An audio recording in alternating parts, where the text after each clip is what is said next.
Hello, this is Benjamin Scott coming to you from Sand Creek here at sunset again. And this time I have an 8-foot 20 Plait Australian bullwhip.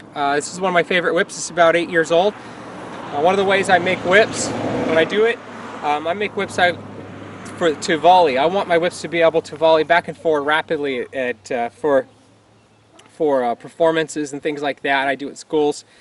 And so when I build these, I build them on a spring transition here. And when I have my handle here on an Australian bullwhip, it's lathe turned wood so that I can get the nice taper there and drop the weight down on the thong from having a nice grip. And what I also do is I put a piece of steel cable in here that tapers, and it only goes about 4 inches into the thong, so it's very lightweight. But what it does is it provides me with something that is a permanent juncture right here that's always going to spring back. And so I'm not dependent on any kind of tightly wrapped wax thread or anything like that in order to keep the juncture solid on my Australian bullwhips. I want this whip to always have this nice bend in it, and it doesn't matter. I can abuse that till I'm blue in the face, and that's never going to break down. And like I said, this whip is 8 years old. This whip is older than my son, who just started really getting into whip cracking last month. And this whip is as good as the day it was made in terms of just its durability and its functionality. Another thing I recommend for having whips last and really have that lifespan is I really don't think plaiting soap is good for whips. Soap is an alkaline substance, and in traditional whip making, soap is mixed in with fat when the whips are plaited. And it's been done that way a long time, but a lot of those whips have become very brittle and aged poorly. I plait with pure fat, and I think, again, I've been plaiting whips for 23 years now, and I really think that I've seen the difference. And a whip like this is plaited in pure fat, and the thong is supple and solid. I don't even dress it very much. And it's just a little bit of leather dressing at the point. I'll re-shellac these over time. That's a good thing to do. Keep the water out of them and stuff like that. But I was cracking this on wet grass this morning, no worries at all. And a whip that's well made should last a lifetime. This has an 8-plait point. A lot of times I'll do a little thinner point than this and a 7-plait. Either one's very stable, and even a fine plait whip it doesn't have to be a wall hanger. And so anyway. Sorry you can't see my face too well, mainly showing you the whip here.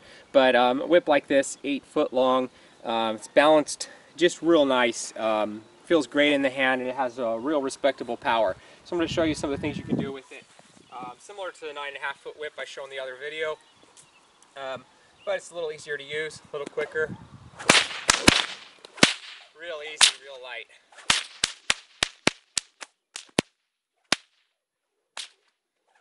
This whip has been to many performances for me.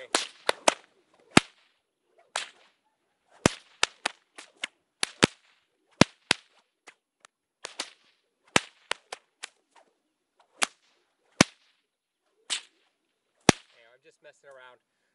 But that's a good example of it. This one's 8-plait right here. It's also a pretty old whip. I made this whip just for rough use. We abused the heck out of it, and it just keeps on lasting and lasting. You gotta have some whip you can beat up on. This is a great practice whip.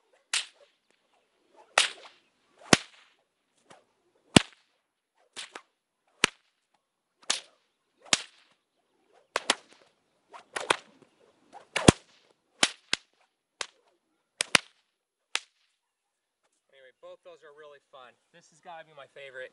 I love this old whip. This whip was there when my son was born, and it's got a lot of history. It's been a lot of places with me and done a lot of things. Made a lot of people clap and a lot of little kids happy to watch this thing move. One of the things we do during performances, we'll tie a piece of plastic bag at the end, and it gives it a flag, and it takes that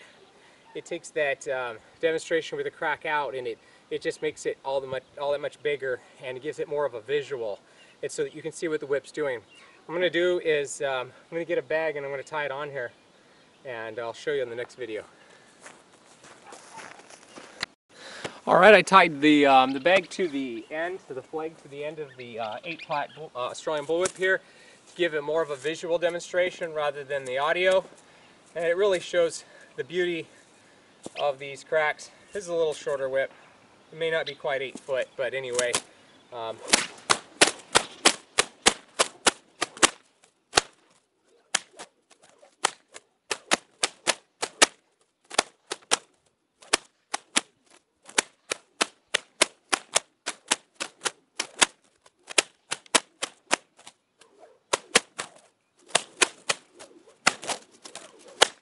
I think that having that little flag just tied on the end is a great idea in performances. After you've showed people the sound the whip can make, you show them some of the visual as to what it can do, and it lets the audience not have to be on guard for their hearing constantly, and you tend to get a really good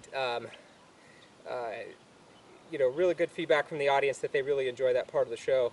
And so it just takes a little bit of plastic bag. You can do that.